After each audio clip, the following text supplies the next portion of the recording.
yang dikasihi oleh Tuhan, ketemu lagi dengan saya di dalam program Ruang Kesaksian. Dan kesempatan ini saya juga ditemani oleh Bapak Gembala kita, Bapak Pendeta Mak Elisa Putra. Shalom Bapak Ibu.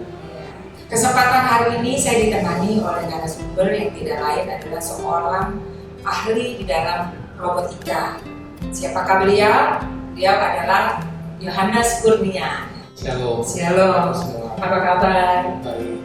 Saya ingin memberikan ruang kepada saudara Yohanes untuk memberikan gimana sih perjalanan hidup saudara dari saudara yang tadinya tidak punya apa-apa, yang tidak dianggap apa-apa, hingga sekarang ini menghasilkan sesuatu yang kalau Bapak Ibu saya sebutkan satu persatu, beliau ini menghasilkan robot retail dan servis yang mungkin kalau Bapak Ibu bisa lihat di airport atau di restoran yang ada robot-robot. Nah, inilah penciptanya, benar ya? Benar kan? Nah, gimana nih perjalanannya? Saya panggilnya apa nih? Bro. Koko? Bro juga. Bro. Beda. Ya, karena umurnya nggak jauh beda, kita panggilnya Bro ya. Bagaimana Bro yuk bisa menceritakan nggak perjalanan hidup sehingga dari yang kamu dari kecil itu memang udah senang otak-atik itu atau bagaimana? Dari kecil sejak SD ya. SD karena kami keluarga yang tidak mampu. Jadi mama tuh punya, saya nggak punya ayah. Jadi dari 3 bulan sudah meninggal dunia karena kecelakaan. Jadi kami tinggal sama mama, saya berdua saja. Mama beli radio. Nah, dia radio ini satu-satunya yang kita punya, harta yang terindah. Oh iya. Berita gitu ya. Jadi kita iseng, jadi saya iseng ya, mulai dari ngulik radionya sampai radionya kehilangan siarannya sampai aku bisa kembali. Oh, kamu juga yang termasuk bongkar-bongkar radio itu kan? Iya, saat itu. Ya, tapi bisa pasang lagi saat itu? Iya, awalnya nggak bisa ya. Belajarnya dari mana? Kok bisa ngerti bongkar lalu pasang lagi? Kita kan belajar cuma simpel aja, misalnya bongkar setiap sudut-sudutnya, kita kembalikan setiap sudut tersebut. Jadi kita belajar namanya ya urutannya. Jadi awal muasalnya dari radio itu ya? Iya, waktu SD ya, SD radio itu. Oh, dari radio ya, oke. Jadi Jo ini anak satu-satu, anak tunggal ya berarti ya? Ya, saya anak tunggal, jadi saya punya mama. Ya, mama sejak saya lahir sudah kehilangan suaminya. Lalu kemudian mama harus berjuang sendiri dan konsisten untuk jaga saya sampai sekarang tanpa menikah. Tanpa menikah, hebat dong mama ya? Hebat. Ya, itulah mama. Makanya kita mesti mengasihi mama kita ya.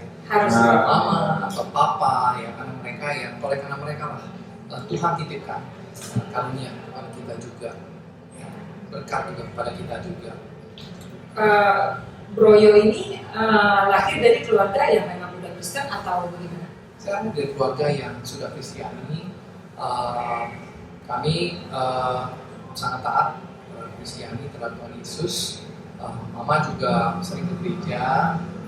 Kemudian ya kehidupan kami sehari-hari ya sekolah minggu, ya terus kemudian melayani Tuhan, baik usher ataupun singer dan sebagainya. Tapi mama tidak, karena mama kan memang gaya orang zaman dulu ya.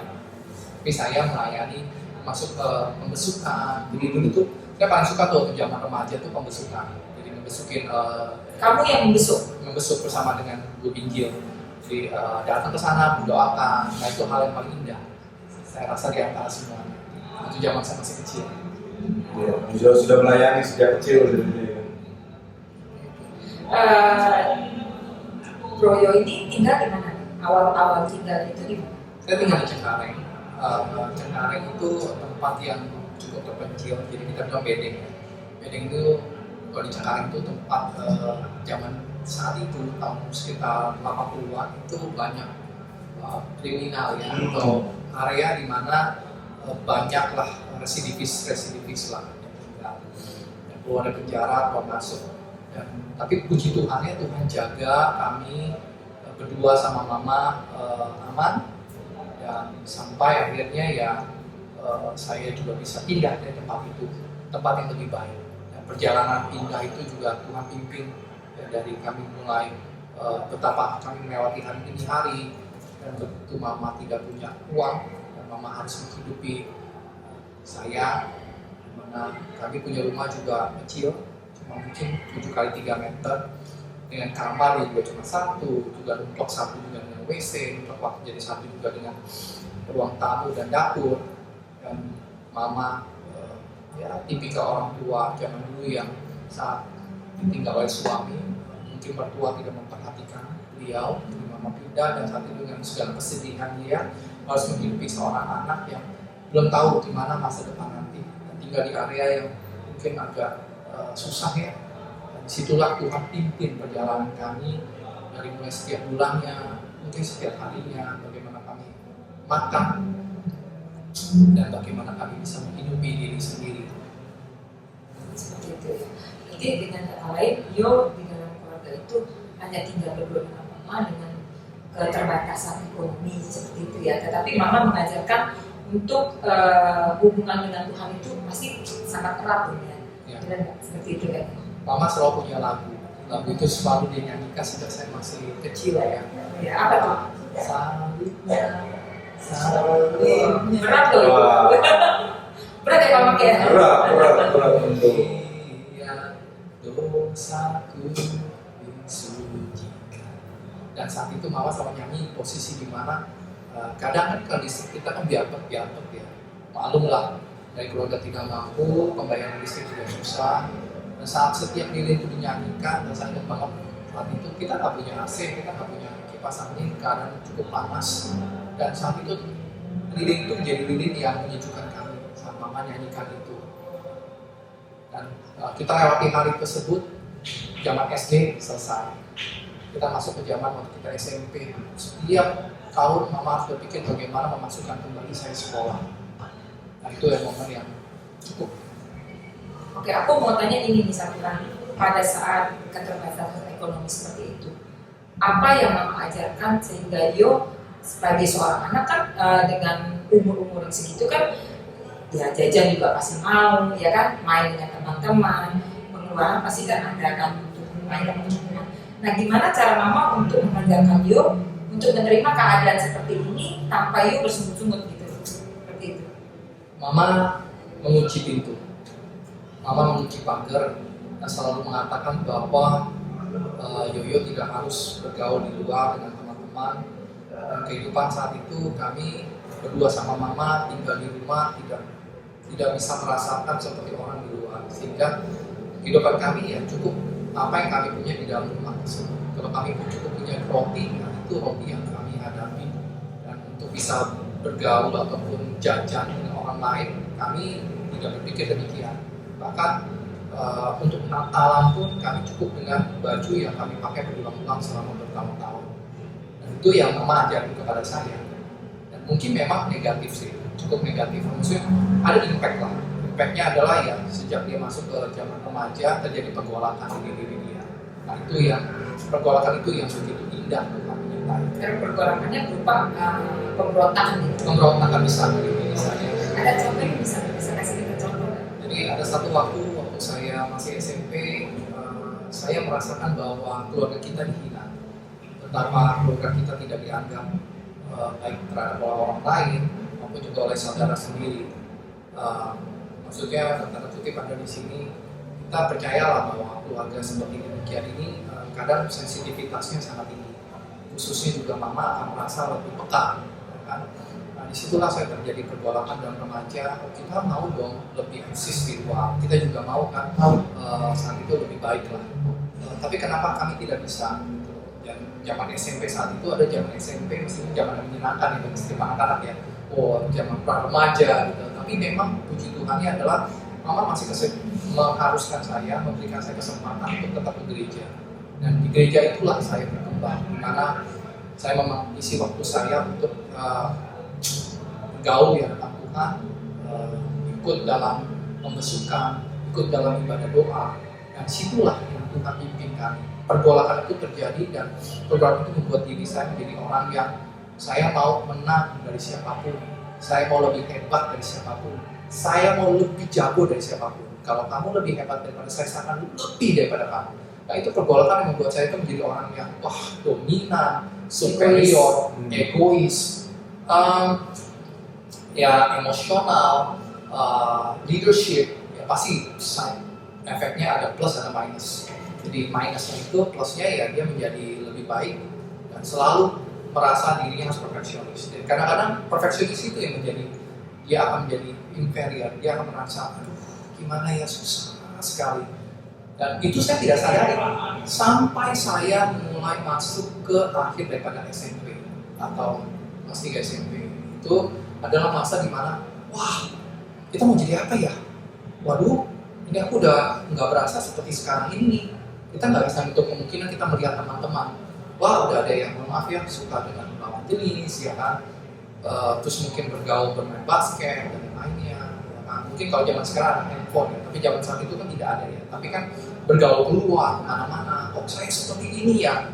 Ada apa dengan keluarga aku? Kenapa aku tak bisa berkembang seperti ini Tuhan? Tuhan aku mau lebih lagi Tuhan. Aku nggak bisa lihat keluarga saya seperti ini. Saya nggak bisa lihat mama saya tiap hari sedih, menangisi keadaan hidup kami, ya kan? Ya. Tapi di balik itu plusnya adalah mama selalu menangis di hadapan Tuhan. Dan itu adalah nilai indah yang selalu saya pegang. Bahwa dalam hal apapun kita nangis di hadapan Tuhan. Dalam hal apapun kerendahan daripada diri kita berharap di hadapan Tuhan. Dan saat itu yang membuat saya masa transisi itulah saya masuk ke SMA. Saya tidak bisa mencapai SMA. Saat itu momennya adalah saya harus berhenti. Ya kan? Karena SMP that is the last.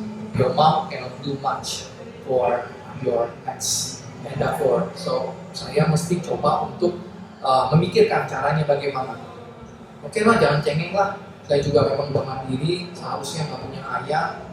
Yaudah, saat itulah saya mulai membuat diri saya punya target. Nah, saya tidak sangka di balik kelemahan dan kelebihan itu, kelebihan tersebut men-setting saya punya target. Dari sejak SMP saya sudah punya target. Saya pernah menulis satu agenda itu 10 hal yang saya harus achieve dalam waktu 3 tahun. Dan kalau saya tidak sampai achieve, berarti saya gagal. Saya tulis di situ. Waktu di situ saat saya beralih ke SMA, saya bilang Tuhan, saya mau jadi seorang dokter. Lalu saya fight. Saya ketemu sama tante saya ketemu sama mama saya dikatakan kepada mereka, saya mau masuk SMA, saya mau kuliah kedokteran. Tapi ada satu hal, Cisari, kadang jalan Tuhan itu tidak selalu yang kita inginkan. Tuhan punya jalur yang berbeda, tapi pada akhirnya kita mencapai jalur tersebut. Who knows, sekarang saya menjadi pembuat ventilator.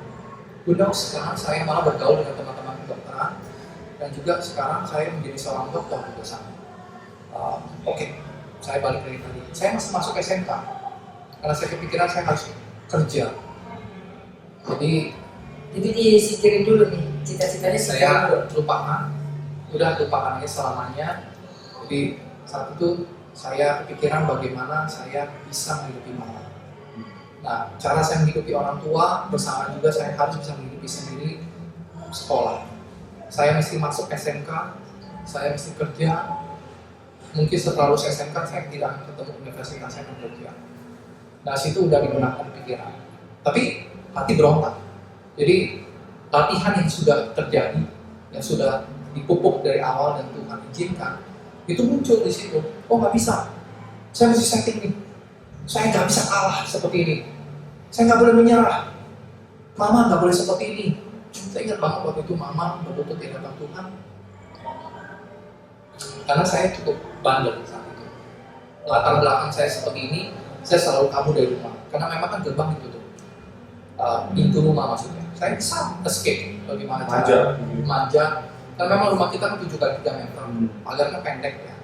Jarak antar pintu dengan pagar juga cuma 1 meter atau 1,5 meter. Tapi saya selalu bisa escape dari sana. Waktu saya escape di sana, saya mengisi waktu luang saya dengan cara membuat kertas brosur, tapi dengan setiap potongan tulisan dari koran. Lalu kemudian saya tempelkan, kemudian saya fotokopi dan saya sebarkan kepada orang-orang. Lucunya Cisari yang saya sebarkan saat itu adalah saya ingin mengajar bimbel sama mengajar bahasa Inggris. Saya tidak mengerti kenapa saya harus mengajar bahasa Inggris, karena saat itu juga bahasa Inggris saya kurang. Tapi Tuhan baik, dari saya bagikan brosur tersebut, Tuhan buka peluang lewat ada aja orang yang panggil saya untuk jadi guru les. Jadi ada satu orang yang satu orang tua menitipkan saya anak untuk sekolah di Singapura. Lalu tanya saya bisa ngajarin dia bahasa Inggris nggak? Karena mental saya tidak mau kalah, tidak mau nyerah, saya mengatakan selalu bilang bisa. Dan itu memang saya katakan kelebihan dan kekurangan. Saya katakan bisa kepada dia dan saya tidak tahu bagaimana. Tapi saya ingat cuma satu hal, saya beli buku bahasa Inggris di Cengkareng. Lalu kemudian esok hari saya mau ngajar, malam ini saya belajar. Kamu belajar dulu boleh ya? Itu pembelajaran yang membuat saya menjadi bagus dan akhirnya saya bisa bahasa Inggris dengan luar biasa. Saya ngajarin dia dan anak itu akhirnya lulus dan diterima di Singapura peringkat 3. Terus saya bingung, nah saya kan nggak bisa apa-apa. Terus saya bisa seperti ini. Disitulah saya rasakan, seakan-akan Roh Kudus mengatakan kepada saya, Dok, itulah kelebihan dan kamu akan lakukan itu untuk berikutnya. Wah, makin semangat. Lagi satu peringkat. Yang satu peringkatnya lagi adalah brosur yang tadi itu saya naik peringkat lagi. Saya mulai keliling di antara komplek. Saya naik sepeda. Saya beli sepeda itu dari hasil. Itu usia berapa ya itu? SMA, udah masuk SMK, SMK 1. Berarti 16-17 Ya, jadi saya sekolah SMK pulang jam 3, saya ngajar les saya jam 4, pulang di rumah sekitar jam 7, saya bohongin mama, saya bilang ke mama. Lalu saya mau tanya itu tadi, dan kamu kan dikurung kan itu gimana caranya kamu keluar tuh? Ya sekarang sejak masuk SMK kan pergolakan itu ya kita tidak dikurung Tapi lagi. mama tahu nggak kalau kamu tuh ngajar les itu mama tahu? Tidak tahu awalnya. Mama cuma bingung saya punya sepeda. Mama bisa pikir punya saya sepeda ya. gitu ya. Itu bisa beli sepeda kan awalnya kan kamu pasti keluar dulu dong dari Iya. rumah kan? Keluar dari rumah. Nah mama tak nanya tuh, kan ngajar kan paling kan sejam 2 jam kan itu ngajar kan? Iya. Bener nggak? Mama nanya. Nanya, bilangnya apa tuh? Saya katakan saya ekskul, ya, tapi bukan ekskul. Saya lebih tepatnya mengatakan saya main basket, terus pulang dari sekolah, perjalanan panjang naik bus. Oh, Nah, tapi pada kenyataannya saya membohongi mama, saya itu salah ya. Jadi sekali lagi itu salah. Bohongnya ingat jangan kita ditiru. ini bapak ibu Ya. jangan tiru. Membohongi orang tua dengan alasan apapun itu tidak dibenarkan, benar ya? Nah, tapi pada saat itu tujuannya kan hanya untuk membantu mama cari uang kan, ya kan? Seperti itu kan. Oke, lanjut. Udah setelah itu punya motor. Saya punya motor, mulai tiba-tiba ngajar privat di Kosambi. Nah, disitulah saya mulai sebagai guru bahasa Inggris yang dikenal di beberapa rumah di Komplek Kosambi. Lalu kemudian mungkin kalau kenal di Komplek Kosambi ada nama tempat les namanya Yoyo English. Nah, itu punya saya. Yoyo English waktu itu muridnya mencapai 2.000 orang. Dan itu dari mulai kita cuma rumah kecil sampai kita bisa punya ruko dan kita beli rumah juga di sana. Itu karya Tuhan yang luar biasa. Dari muridnya cuma 1, 50, 100 bertahan terus sampai akhirnya 2.000 orang. Oh, Saat itu ya, muridnya 2.000 orang berarti pengajarnya berapa banyak tuh? 80, 68. Tadi dulu itu di satu tempat atau di berbagai cabang sekarang? Kita berbagai cabang, ada 5 cabang. Akhirnya di tahun 2004 kita buka di China. Wah. Jadi perjalanan cukup panjang yang setelah lulus SMK ada lagi hal menarik. Setelah lulus SMK, pikiran saya adalah udahlah, saya fokus ngajar bahasa Inggris saja, ya kan? Tapi dalam hati saya mengatakan bahwa saya ingin sekali jadi dokter. Tapi kan nggak bisa jadi dokter kan? Yaudah SMK kan elektro. Iya. Yaudah jadi dokter apa? Dokter robot. Dokter. Nah, satu kepikiran, oke dokter robot. Ya udah kita coba dokter robot kan belum ada kan? Inovator kan kita tahu B.J. Habibie ya. I always say like this, maybe B.J. Habibie create the airplane. Iya. Next, I will create the robot for Indonesia. So everyone look at our robot will think about Indonesia, the greatest Indonesia. Aku pikirin gitu. Ya udah deh, masuklah ke salah satu universitas namanya UPLIDA, ya kan? Itu pun dapat beasiswa dari sana. Nah dari situ perjalanan yang mungkin luar biasa. Jurusan apa ya? Elektro. Elektro. Nah dari sana, oke. Kalau di stepnya ya, Tuhan tuh pimpin langkah demi langkah hidup kita. Tunggu, berarti dengan kata lain, kamu di usia belasan tahun itu kamu sudah menghasilkan anak murid didik gitu lah ya? Ya, Tempat les dengan ribuan anak murid gitu kan? ya. Dengan umur belasan. Ya seperti Iya kan? Karena kan belum kuliah Sebelum kan? kuliah itu. Iya. Wah hebat ya. Walaupun tidak secepat itu ya, mungkin ya Jatuh bangun ratusan, lah. jatuh bangun. Cuma kalau diceritakan jatuh bangunnya, wah itu nangis yang luar biasa. Tapi dia datang Tuhan. Tapi kalau prosesnya sih tidak bisa cepat ya Pak. Dengan hitungan cuma hanya berapa 2-3 tahun. Iya, berkembang cepat sih. Makanya rahasianya ya Berlutut. di atas Tuhan. Dan apa yang kita tetap di hadapan Tuhan, Tuhan sampaikan apa, kita coba lakukan yang terbaik. Konsisten dan komited. Ya, betul. Pantang menyerah. Ya. Kan motivasi kamu cuma satu kan, untuk bahagiain mama. Bagaimana? Untuk bantu mama. Tujuan kamu pasti itu doang kan, nggak ada yang lain kan. Terlepas dari kamu ingin menjadi nomor satu, ingin kamu diakui, ini kamu sesuatu loh gitu kan. Tapi kan lepas dari itu, kamu cuma hanya ingin membahagiakan mama satu-satunya ya kan. Kamu ada kepikiran nggak, maksudnya ada masa-masa kecil kamu itu ada rindu seorang ayah gitu atau gimana? Nggak. Apa memang mama udah mengcover itu semua, sehingga kamu nggak perlu lagi sosok ayah, semua udah didapat dari mama. Kerinduan ayah pasti besar sampai saat ini. Kerinduan ada seseorang yang pegang kita, backup kita tuh jamin. Bagi saya, ayah saya adalah Tuhan Yesus. Bagi saya ayah saya itu Tuhan Yesus. Banyak hal yang saya mungkin kalau diceritakan sih akan cukup panjang, tapi jatuh bangun, kesendirian, tangisan itu begitu besar. Nggak mudah kalau sekarang posisi saya adalah sebagai peneliti, juga dosen, juga pengusaha robot, dan dikenal sebagai praktisi robot di Indonesia yang menghasilkan berbagai karya paten dan teknologi yang dipakai oleh instansi pemerintah, swasta, sampai oleh bangsa dan negara ini. Membawa nama Indonesia, nggak semudah itu. Jatuh bangunnya, tangisan yang luar biasa, nggak semudah itu sekali. Bisa sebutin nggak salah satunya tuh yang orang kalau udah nyebut ini pasti udah tahunya itu kamu. Identik dengan kamu itu apa? Ventilator. Ventilator waktu COVID ya. Waktu COVID. Itu kamu yang siapin semua gitu ya, yang membuat itu semua gitu. Ya, jadi kami saya bersama dengan tim kita udah punya sekolah robot. Jadi panjang tuh juga dari sekolah bahasa Inggris berubah jadi sekolah robot. Jauh banget kan? Akhirnya jadi sekolah robot Indonesia. Lalu dari sekolah robot akhirnya menciptakan mesin-mesin. Jadi kami ini adalah maker, dikenal sebagai maker. Jadi kalau di Amerika disebut dengan Boston Dynamics. Kalau kami itu maker yang menciptakan seperti mereka berbagai macam inovasi dibutuhkan oleh perusahaan-perusahaan kalau datang kepada kami yang mereka nggak bisa cari di luar. Misalnya let's say Toyota datang ke kami minta dibuatkan sejenis autonomous mobile robot untuk industri dia from station to station tapi dengan spek yang diinginkan. Nah, kita bikinkan. Lalu kemudian juga rumah sakit membikinkan yang namanya dokter tidak harus berada di sini, tapi dokter bisa dari Singapura untuk bisa menginspeksi, juga melakukan diagnosa dari jauh dan mengambil keputusan, dan robot itu bisa keliling antar satu tempat dengan tempat lain secara otonom, lalu memberikan tanya jawab dan memberikan informasi kepada suster dan juga merasa kehadiran di sana. Nah, itu kita bikin robotnya itu namanya robot telepresence. Kalau di Indonesia we're the first, kalau in Asia maybe we're number 2 or number 3. Lalu kita juga membuat ventilator. Jadi dalam rangka waktu itu ada COVID, kita harus menciptakan berbagai macam, karena waktu itu kan COVID kan pemerintah mengatakan harus menciptakan alat medis untuk bangsa dan negara sendiri kan.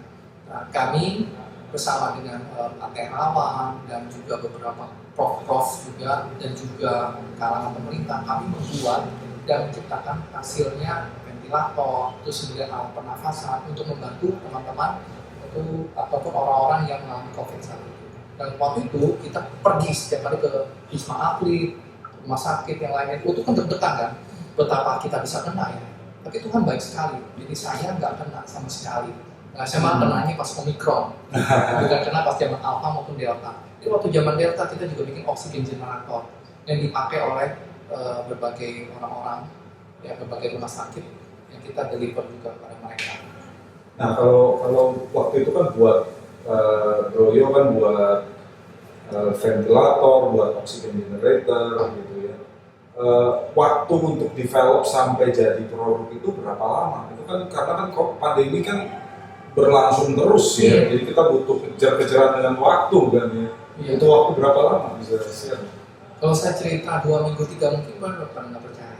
Wah, Karena memang nah, itu buset deh. sebelum PSBB, tepatnya PSBB kalau nggak salah tanggal 5 ya 5 Maret kalau nggak salah. Maret ya. Saat Awal Maret itu. itu kami dikejar-kejar karena memang harus cepat-cepat delivery. Dan waktu itu BPFK atau Kemenkes sudah menanyakan ke beberapa instansi universitas seperti UI, ITB, Siapa yang bisa gitu ya? kan. Ada beberapa prof dan ya instansi pemerintah itu menjawab. Tapi kami juga menjawab sama. Jadi selama 2 minggu dan 3 minggu itu, wah setiap harinya sampai pagi siang malam kita nggak berhenti. Lalu karena yang kami punya itu cuma dari YouTube. Kita melihat YouTube dan kita mempelajari jurnal-jurnal, lalu kita mempraktekkan. Saat kita membuat itu dengan keadaan di mana terbatas, kita nggak bisa keluar, kita nggak bisa outsource, karena kan kita mesti outsource. Iya. Untuk bikin satu alat yang mesti outsource. Jadi kita kebetulan mempunyai beberapa mesin 3D printer. Iya. Udah 10 3D printer kita itu bekerja semua. Jadi setiap hari saya terbayang tuh ruang kami itu yang cukup besar itu tuh diisi oleh beberapa riset. Ada yang bagian desain 3 dimensi, ada yang desain mechanical, ada yang desain elektronik, ada yang desain untuk AI-nya. Itu bekerja bersamaan dengan cepatnya sekali. Sampai akhirnya muncul, waktu itu dimunculkan di TV One. Nah setelah itu, wah gerakan cepat sekali karena kami harus membuat robot sanitasi, ya, jadi membersihkan ruangan. Terus kami membuat robot telepresence, kami membuat robot buat pernafasan. Dimana kan saat itu kan mereka kan mengalami saturasi ya, saturasinya turun ya, COVID itu ya. Jadi paru-paru itu kempis, alveoli itu akan kempis. Nah kita membuat namanya semi hyperbaric chamber. Jadi alat pertolongan pernafasan membuat tekanan di dalam pernafasan kita atau paru-paru mengembang menjadi 20 cm H2O sehingga alveoli tidak akan mengempis. Dan itu sangat menolong. Alat itu disebar dan begitu cepatnya. Alat seperti demikian itu penemuan kami the first in Indonesia. Itu menolong sekali sehingga orang yang harusnya udah 60% itu udah harusnya meninggal dunia itu bisa survive dan bahkan selamat. Itu kalian kerja kan 24 jam seperti Iya. itu. Itu kondisi kalian itu sendiri bagaimana ya? Nah itu luar biasa sekali. Jadi banyak teman-teman kedokteran juga datang kepada kami, ada yang memberikan vitamin, ada yang teman akademisi. Kan kita punya teman akademisi kan yang cukup banyak datang juga memberikan kita support makanan segala macam. Terus tim juga berganti-gantian. Tim desain kita kan ada beberapa banyak ya. Jadi ada bergantian, kamu tidur untuk jam segini, kita ganti yang ini. Berarti kalian tidak keluar ruangan dong ya? Tidak keluar kantor. Iya, nggak keluar Iya, ya. kantor ada ruangan ada beberapa, Iya. kita berpindah dari satu ruangan ke ruangan lain. Dan saat itu kita mesti securekan tidak ada yang boleh keluar dari perimeter kecuali Kalau kan nanti kalian bahaya sendiri kan? kecuali uji coba ke Wisma Atlet. Nah orang yang pulang dari uji coba Wisma Atlet saya bayangkan bahwa saya harus buang baju saya juga atau juga mencuci, ditaruh di luar.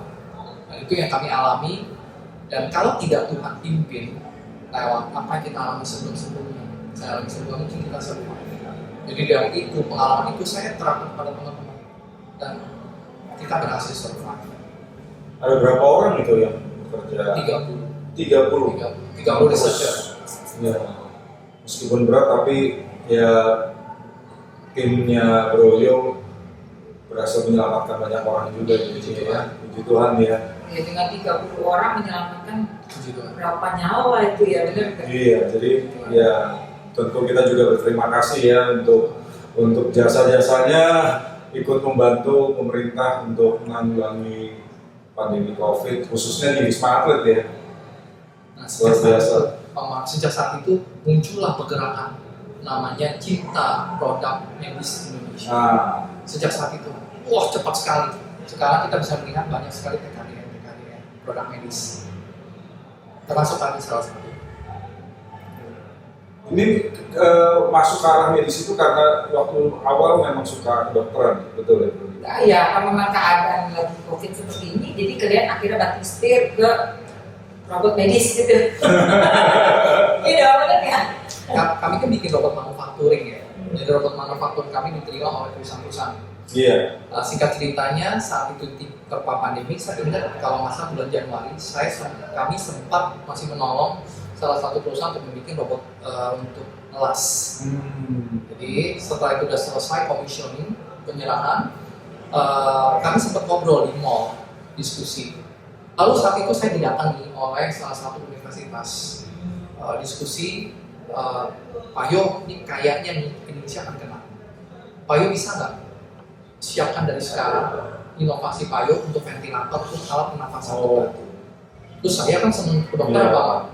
Wah boleh, dasarnya nih ya. Oh iya benar juga kan, awalnya kan kamu jadi dokter. Tapi jadi dokter tapi nggak ngerti apa-apa dokter. Tuhan cemplungin di situ tuh ya. Jelek mulut ini nggak iya, gitu loh. Setelah udah bilang, iya aku mikir, lo gimana? Tapi hati mengatakan, kalau kamu beriman, kamu akan bisa lakukan itu. Oh oke Tuhan, saya coba. Terus saya ngomong kepada mereka, boleh, tapi boleh nggak kasih saya teman-teman dokter? Wah itu cepat sekali. Datang teman-teman dokter untuk ngajarin. Itu kayak kursus kita, Pak. Jadi cerita tentang respiratory rate, ya, cerita tentang pernafasan kita, alveoli segala macam, cerita tentang minimal level tekanan di dalam alveoli kita, cerita tentang COVID. Kan COVID saat itu kan masih terbatas informasinya. Ya. Dan kita harus menyerap itu semua. Dan sampai kita bingung, begitu ya? Kalau itu kan cuma masalah tentang adanya si keadaan paru-paru yang menepis. Kalau kayak begitu kan sebenarnya kita mesti menyelesaikan dengan alat pernafasan seperti ini. Nah, kita berhubungan bukan cuma antara satu instansi, kita berhubungan dengan teman-teman instansi lain seperti dengan ITB, dengan UI. Jadi itu benar-benar hubungannya jarak jauh tuh, Zoom segala macam. Kan kita bersatu padu. Jadi mereka juga menemukan cara mereka, kita juga menemukan cara mereka. Tapi saat itu disatukan itu indah sekali. Jadi serangkaian alat musik. Dan itu membantu Indonesia saat itu bergerak cepat sekali. Saat itu saya ingat saya dipanggil Pak Terawan juga, jadi kami hadir diberikan penghargaan. Saat itu kami, teman-teman ITB juga, teman-teman juga dari BPPT. Kami sebelum sekarang jadi BRIN ya bersatu ya. Saat itu kami diberikan penghargaan dan saat itu mulailah mencanangkan tentang bagaimana kita mandiri akan produk kesehatan. Makanya sekarang produk kesehatan banyak sekali milik Indonesia. Begitulah. Hasil karya Indonesia Hasil karya bangsa. Kita harus berbangga dengan anak bangsa yang bisa menghasilkan banyak produk kesehatan yang membantu. Jadi kamu udah berapa tahun membantu Indonesia ini dengan karya-karya kamu dan tim? Jadi sudah berapa sebelumnya produk banyak produk yang udah kamu beri untuk pemerintah? kami sejak tahun 2006. Tapi kami mulai masuk ke industri sejak tahun 2012. Sejak saat itu di 2020 kami melejit. Jadi 2012 ke 2020 mungkin inovasi mungkin setahun atau 2 setahun. Sejak 2020 itu 1 bulan bisa 3 sampai 4 inovasi. Jadi dengan kata lain pandemi mendorong inovasi. Kita terpepet. Betul. The power of the PPF. Iya betul. Kadang-kadang kita manusia kalau nggak kepepet kita nggak keluar. Nggak keluar kita punya sesuatu yang ada di dalam diri kita. Kadang-kadang. Ya itulah. Dan saya juga melihat ya gimana kamu kan punya cita-cita awalnya kan ingin jadi dokter. Cuman kamu terpendam dengan keadaan ekonomi kamu, ya kan? Dengan keadaan yang nggak memungkinkan kamu harus jadi dokter. Akhirnya kamu memilih untuk kerja.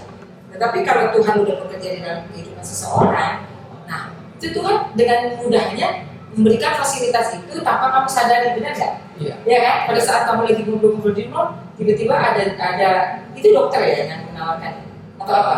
Iya. Jadi Dokter ya? universitas dan dokter juga. Yang menawarkan kamu kan? Iya. Itulah. Kamu melihat itu nggak? Melihat, kok Tuhan ternyata apa yang saya cita-citakan kok Tuhan kasih ya? Tidak. Kamu nggak sadar, belum sadar itu? Setelah selesai semuanya baru sadar. Baru sadar, ternyata kamu Kan ada yang indah di situ. Ada yang indah di sini. Saya Semuanya saya dengar dari kamu indah. Ini ada indah lagi ya? Iya, ini karya Tuhan luar biasa. Sebenarnya kan saya lulus S1 Direktur Iya. Lalu kemudian saya masuk S2. S2 saya di Rida juga ambil Magister Manajemen. Tapi di tengah perjalanan saya nggak terusin, nggak lanjutin. Baru tinggal tesis saya nggak lanjutin Mama. Karena 1-2 hal saya masih fokus. Nah, berarti kan saya nggak dapat S2 kan ya. Singkat ceritanya di tahun 2020 tersebut saat itu datang kepada saya. Ada tawaran mengatakan, kalau saya bisa menyelesaikan produk-produk ini dan menghasilkan paten dan penelitian yang bersama dengan kedokteran, maka saya bisa dapat gelar saya kembali.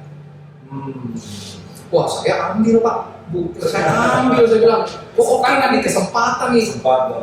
Dan kita kan nggak yakin ya. Maksudnya kalau di posisi sekarang saya melihat di ke belakang, kok kamu mau ya? kok kamu berani ya? Padahal nggak mungkin kamu bisa. Kedokteran juga kamu nggak bisa. Kalau Tuhan mampukan, Tuhan izinkan, pasti Tuhan mampukan. Itu yang saya amazed. Dan saya juga nggak sadar karena saya melangkah. Akhirnya Pak Mark setelah selesai demikian saya dapat S2 saya. Wah, Oleh karena beberapa paten, ya 7-8 paten. Setelah S2 tersebut saya lanjut jadi dosen. Jadi saya jadi dosen cepat sekali, 2021 saya jadi dosen. Jadi kacek 1 tahun, kemudian saya didekati oleh universitas untuk jadi dosen. Lalu kemudian setelah jadi dosen, saya berlanjut sampai sekarang S3, doktor. Oleh karena setelah itu saya menciptakan begitu banyak karya-karya anak bangsa. Jadi inovasi muncul tuh.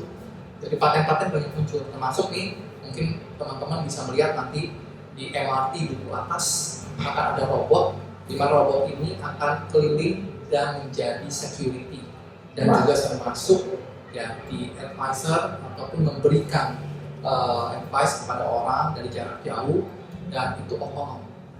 Nah, itu karya anak bangsa. Jadi security robot pertama plus advisor. Wah, hebat. Dipakai oleh Biasa. Sakti. Nanti di 13 station tahun 2023. 2023 ya. 2022 ini diresmikan. Tepatnya hari Jumat ini.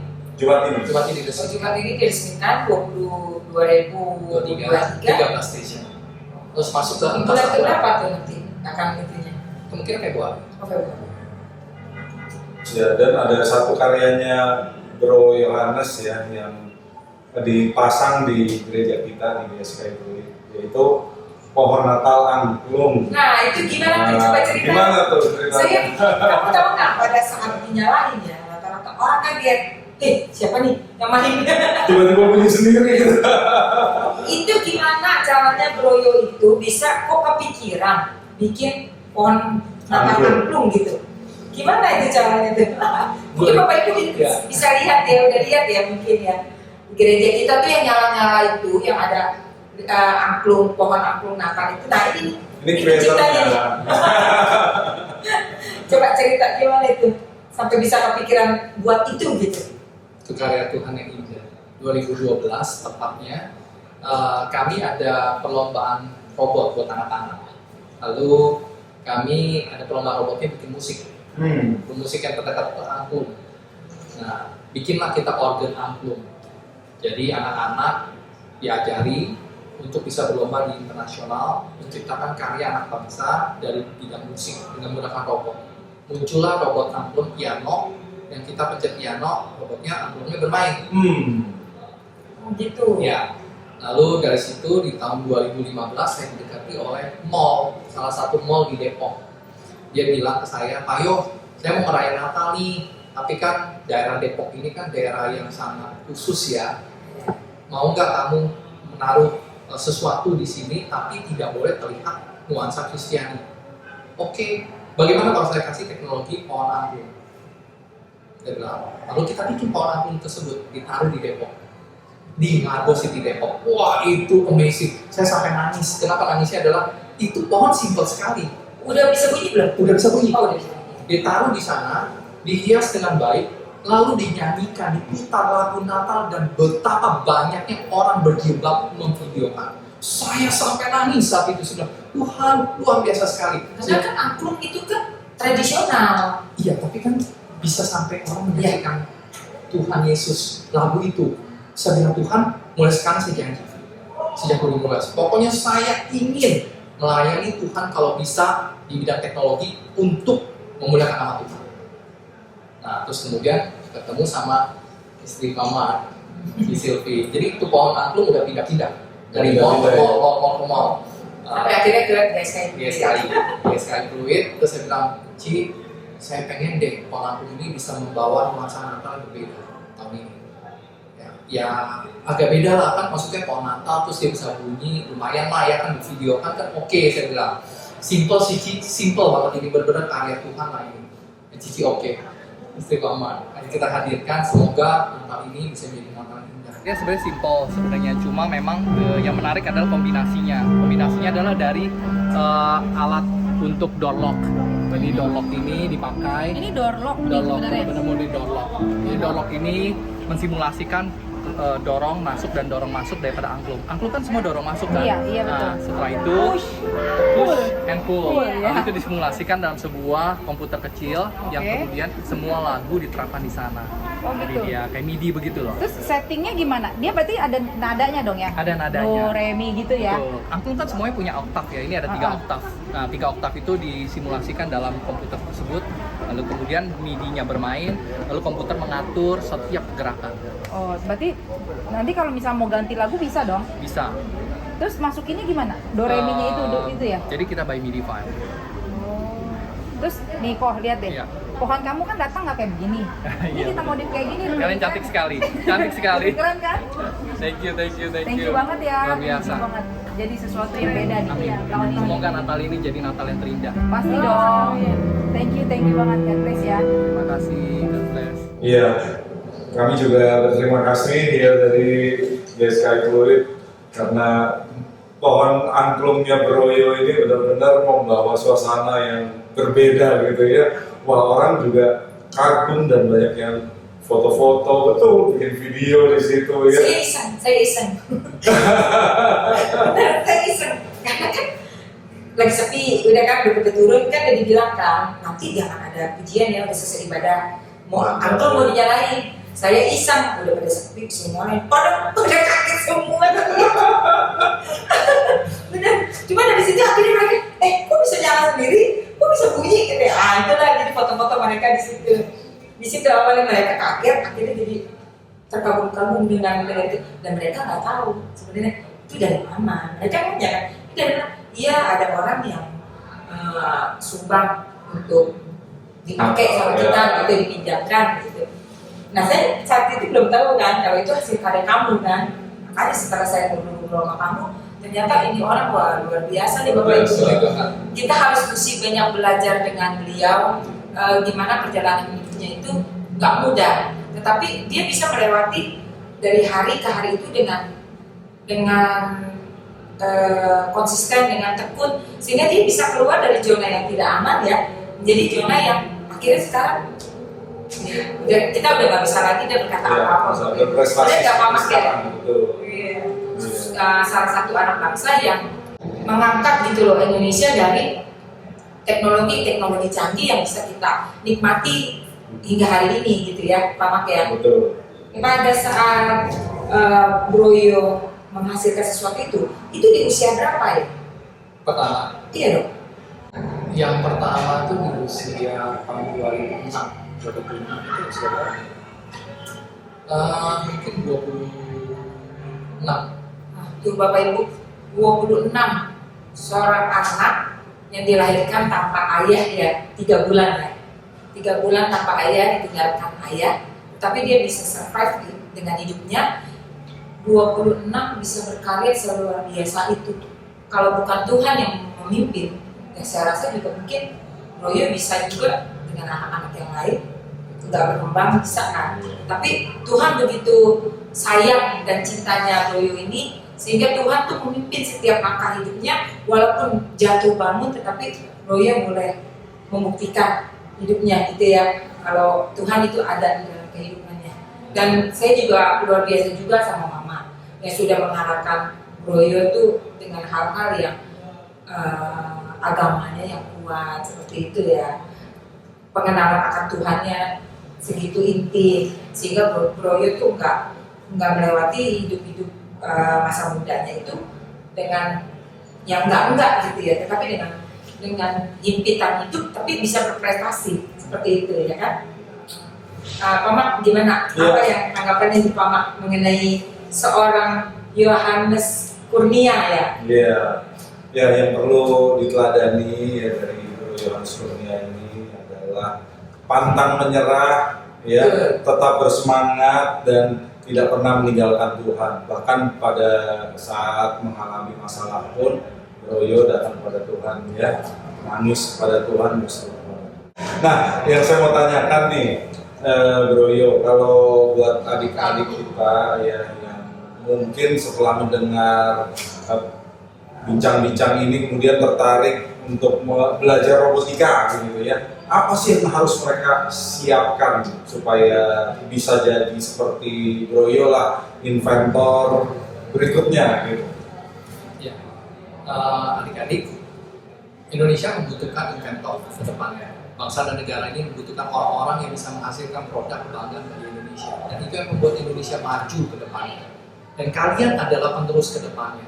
Satu hal yang perlu kalian yakinkan pada diri kalian adalah apapun background kalian, apapun intelijensi Anda itu tidak dipandang. Tapi yang paling penting adalah kemauan kalian begitu kuat. Dan yang paling penting adalah takut akan Tuhan. Kita percaya Tuhan punya rencana dalam hidup kita. Kita tidak tahu, who knows, you are the next who will continue the journey. Koko cuma sampai di sini mungkin, atau mungkin sampai ke beberapa waktu ke depan, tapi path-nya ke depan kamu akan teruskan. Yang pasti adalah selalu ingat Tuhan Yesus, karena Dia yang pimpin hidup kita. Susah ataupun senang, Tuhan yang pegang. Terima kasih loh ya, Bro Yo udah memberikan sharingnya buat kita semua. Biarlah melalui pengalaman hidup yang Bro Yo lewati, kita boleh bisa mengambil positif-positifnya apa yang harus kita lakukan. Sebagai generasi muda, kita juga bisa melakukan yang terbaik, bukan hanya untuk orang tua kita, bukan hanya untuk negara kita, tapi juga gimana kita mempertahankan hidup kita itu untuk Tuhan. Segala sesuatu yang kita kerjakan itu kembali lagi untuk Tuhan. Ya, bagaimana Pak Mak tanggapannya mengenai Bro Yo ini? Ya, jadi seperti sudah disampaikan sama Bu Sari, ya.